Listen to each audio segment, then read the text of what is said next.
2026-এর কুম্ভমেলা শুরু হয়ে গেল ত্রিবেণীতে। চলে এসেছে সকল সাধু সন্ন্যাসীগণ। এটি হচ্ছে কাটোয়া লাইন যে ত্রিবেণী রয়েছে, ব্যান্ডেল ত্রিবেণী, সেখানে এটি ত্রিবেণীর ক্যাম্পে। সাধারণত এখানেই 3 বছর ধরে সকল সাধু সন্ন্যাসীগণ থাকছেন। তো আজ সকাল এখন 8টা, 2026-এ 11ই ফেব্রুয়ারি সকল সাধু সন্ন্যাসীরা কিন্তু নিজেদের মতো তৈরি হয়ে নিচ্ছেন, নিয়ে যার যার হোমকুণ্ডের সামনে বসবে। সকালবেলা তো তাই সকলে স্নান সেরে পরিষ্কার পরিচ্ছন্ন হয়ে বসে পড়েছে। এই সাধু বাবা সে কিন্তু তৈরি হয়ে বসেই পড়েছে নিজের হোমকুণ্ডের সামনে। আবার কেউ কেউ নিজের হোমকুণ্ডের জায়গাটা পরিষ্কার পরিচ্ছন্ন করছে, আবার কেউ কেউ বসেও গেছে।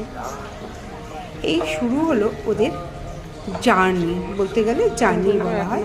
আজ থেকে এখন 3 দিন চলবে, অর্থাৎ 11, 12 এবং 13 এই 3 দিন এই সাধু সন্ন্যাসীরা এখানে থাকবেন।